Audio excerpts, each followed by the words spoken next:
Good morning, सुप्रभात, सत श्री अकाल, राधे राधे। आज यूनिट एंड डायमेंशन का थर्ड पार्ट हम लोग डिस्कस करेंगे। इस थर्ड पार्ट में डायमेंशन का बेसिक मैं आप लोगों को बताऊंगा। ये डायमेंशन का बेसिक खत्म होते ही डायमेंशन से जुड़े हुए जी मेंस एडवांस के क्वेश्चंस को हम लोग देखेंगे और उसके बाद एरर एनालिसिस और फिर एरर एनालिसिस से जुड़े हुए जी मेंस एडवांस के क्वेश्चंस को हम लोग देखेंगे। तो डायमेंशन का ये जो डेफिनेशन है इसको आप लोग नोट कर सकते हैं। ये डेफिनेशन जी मेंस और एडवांस में तो इसका कोई यूज इस्तेमाल नहीं है। हाँ, अगर बोर्ड के एग्जाम में पूछे तो इस डेफिनेशन को आप लोग लिख सकते हैं। डायमेंशन भी बहुत हद तक शुरुआती में जब हम पढ़ाएंगे आप लोगों को तो स्टार्टिंग में डायमेंशन भी बहुत हद तक यूनिट की तरह लगेगा। वैसे यहाँ पे मैंने तीन फंडामेंटल क्वांटिटीज का मैंने यहाँ पे डायमेंशन लिखा रखा है। ये तीनों का इस्तेमाल ज्यादा होता है, बहुत ज्यादा यूज होता है, इसलिए इन तीनों को ही लिखा है। और भी है लेकिन इन तीनों का इस्तेमाल ज्यादा होता है, इसलिए इस तीनों को ही लिखा है। बाकी जो डायमेंशंस है जैसे जैसे आते जाएंगे चैप्टर में वैसे वैसे मैं उन सब के बारे में आप लोगों को बताते जाऊंगा, अपडेट देते रहूंगा। तो याद रखना है, मास का डायमेंशन m होता है, लेंथ का डायमेंशन l होता है और टाइम का डायमेंशन t होता है। अब हम लोग बात करते हैं डेराइव्ड। जैसे यूनिट में चल रहा था वैसे ही इसमें भी चलेगा, शुरुआत में वैसे ही चलेगा। एरिया का फॉर्मूला होता है L इंटू बी। अगर हम रेक्टेंगल की एरिया की बात करें तो उसका L भी एक लेंथ ही है और B भी एक लेंथ ही है, तो इसके लिए भी L और इसके लिए भी L, ये हो जाता है L स्क्वायर। अगर हम वेलोसिटी की बात करें तो इसका होता है डिस्टेंस अपॉन टाइम। डिस्टेंस के लिए L और टाइम के लिए t नीचे में है तो इसका पावर माइनस होगा। एक्सेलरेशन का होता है v minus you by T. v और u दोनों ही वेलोसिटी है और वेलोसिटी का भी हम देखें lt का पावर -1 और एक नीचे में t हो जाएगा, ये 1 और ये -1, ये ऊपर जाएगा तो -1 हो जाएगा और पहले से एक -1 है तो ऊपर में हो जाएगा -2। फोर्स का होता है बिल्कुल उसी तरह से आप लोगों को दिख रहा होगा जैसे मैंने पहले बताया था। फोर्स का होता है मास इंटू एक्सेलरेशन। मास का होता है m और एक्सेलरेशन का होता है LT-2। वर्क का होता है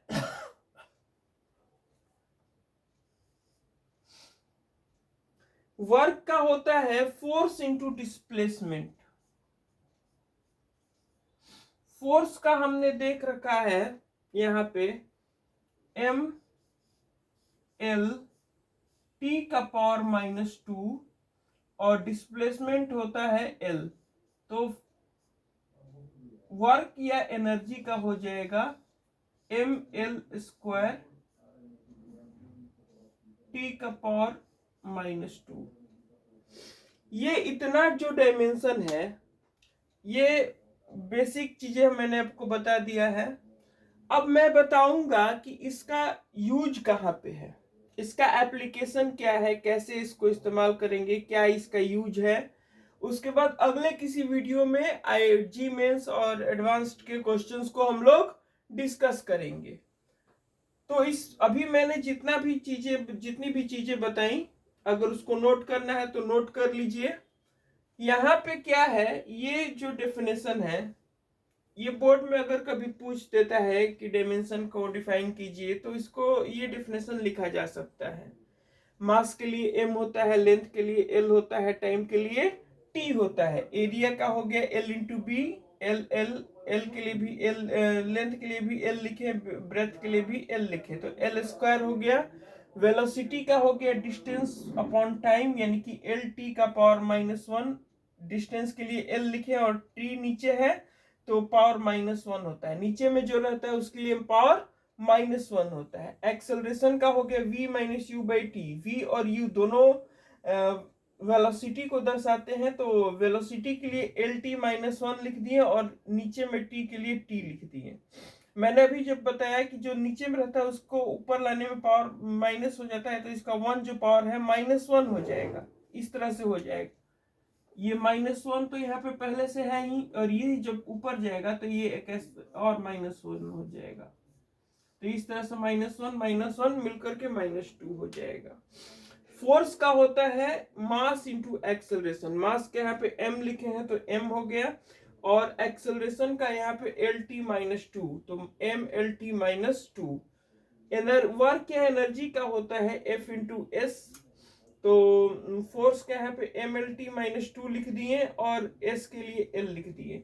अब ये पावर 1 है और ये पावर 1 है, दोनों जुड़ करके पावर 2 हो गया, तो ml स्क्वायर t का पावर -2 होता है। वैसे डायमेंशन को लिखते समय एक बात याद रखिएगा, जब भी डायमेंशनल फॉर्मूला लिखना हो तो इस तरह के ब्रैकेट का हम लोग इस्तेमाल करते हैं।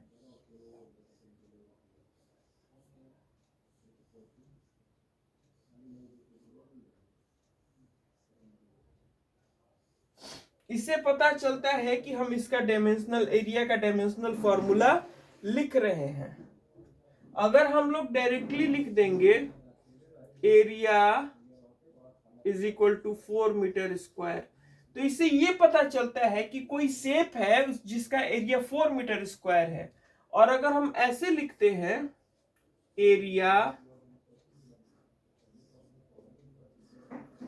तो इससे ये पता चलता है कि एरिया का डायमेंशनल फॉर्मूला एल स्क्वायर होता है, एल का पावर 2 होता है। इससे ये पता चलता है कि किसी शेप का एरिया कितना है, और ऐसे लिखने पे ये डायमेंशनल फॉर्मूला को दर्शाता है, यानी कि एरिया का डायमेंशनल फॉर्मूला एल स्क्वायर है, ये पता चल जाता है। अब हम लोग देखेंगे कि डायमेंशन का एप्लीकेशन क्या है। डायमेंशन के वैसे तो 3 एप्लीकेशन है, 3 मेन एप्लीकेशन है, लेकिन आज के इस वीडियो में हम केवल पहले एप्लीकेशन पे चर्चा करेंगे और अगले वीडियो में बाकी के 2 एप्लीकेशन पे चर्चा करेंगे। उसके बाद जी मेंस और एडवांस के क्वेश्चन पे भी हम लोग चर्चा करेंगे। पहला एप्लीकेशन है टू चेक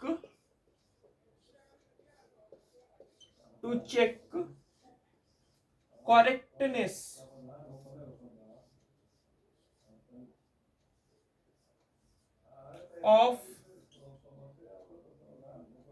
of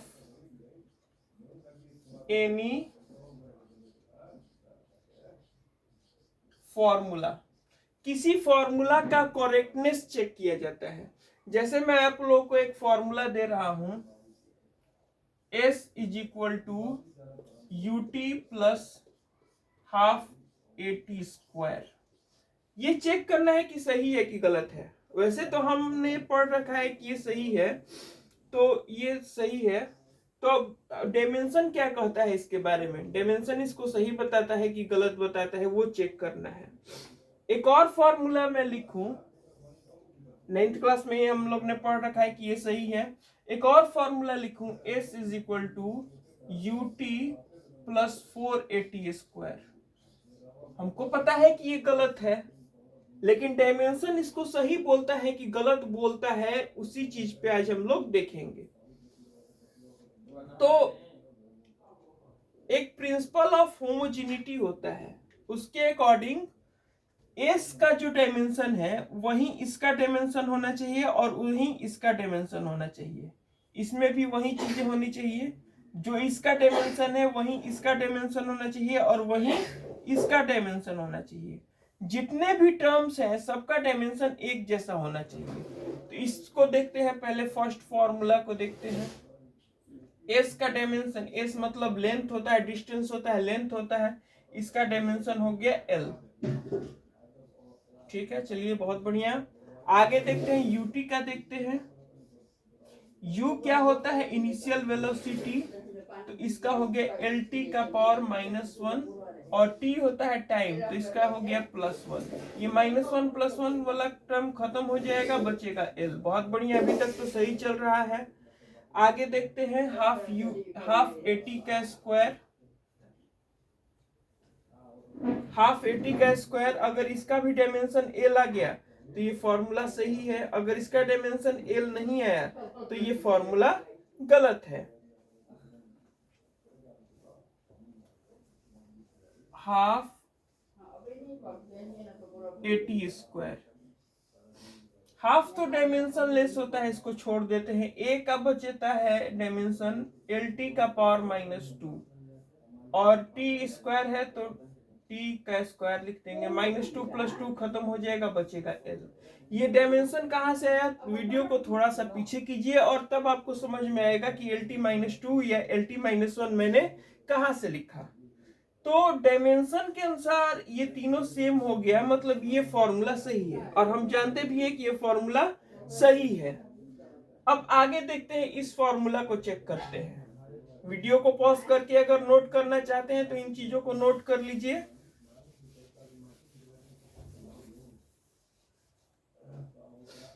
सेकेंड बचता है एस बराबर यूटी प्लस 480 स्क्वायर, तो एस का हम डायमेंशन लिखते हैं एल। यूटी का हमने पहले भी निकाल लिया है, वहां से आप देख सकते हैं एल ही आता है। अब बारी है 480 स्क्वायर की, अगर इसका भी एल आ गया तो ये फॉर्मूला सही है, अदरवाइज ये फॉर्मूला गलत है। 4 तो यूनिट लेस डायमेंशन लेस है, उसको हटा देंगे। ए का होता है एल टी का पावर -2, एल टी का पावर -2 वीडियो को थोड़ा सा पीछे करके देख सकते हैं कि एल टी का पावर -2 ए का कैसे होता है। और टी स्क्वायर है तो इसके लिए हम लोग लिखेंगे टी स्क्वायर -2 + 2 खा गया, एक बचा एल। ये तीनों चीजें सेम आ गई, मतलब कि ये फॉर्मूला सही है। लेकिन हम जानते हैं कि ये फॉर्मूला गलत है, तो डायमेंशन ने इसको सही कैसे बोल दिया। तो डायमेंशन का एक लिमिटेशन होता है, वो फॉर्मूला के करेक्टनेस को चेक करता है, लेकिन उसका एक लिमिटेशन होता है, वो कांस्टेंट टर्म को नहीं पकड़ पाता। यहाँ पे बाकी सब चीजें तो सेम है, एस यहाँ भी है, एस यहाँ भी है, यूटी यहाँ भी है, यूटी यहाँ भी है, एटी स्क्वायर यहाँ भी है, एटी स्क्वायर यहाँ भी है। अलग क्या है कि यहाँ पे हाफ है और यहाँ पे 4 है। तो डायमेंशन एनालिसिस करके जब भी हम किसी फॉर्मूला का करेक्टनेस चेक करेंगे तो वो ये नहीं बता पाएगा कि यहाँ पे जो कांस्टेंट लिखा है वो सही है कि गलत है, ये फॉर्मूला गलत क्यों है, इस कांस्टेंट की वजह से। तो डायमेंशन इस कांस्टेंट को नहीं पकड़ पाता, और यहीं पे ये एनालिसिस फेल हो जाता है।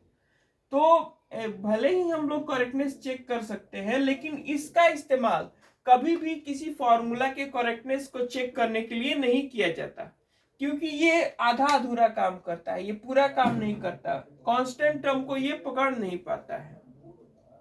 आज का थोड़ा सा छोटा वीडियो रहा है, कल के वीडियो में हम लोग देखेंगे कि इसका अदर 2 एप्लीकेशन क्या है। अगर आप लोगों को वीडियो अच्छा लगता है तो अपने दोस्तों को शेयर करें और चैनल को सब्सक्राइब करें, वीडियो को लाइक करें, ताकि हमको और ज़्यादा मोटिवेशन मिल सके, प्रोत्साहन मिल सके आगे बढ़ने के लिए, आगे कुछ अच्छा करने के लिए।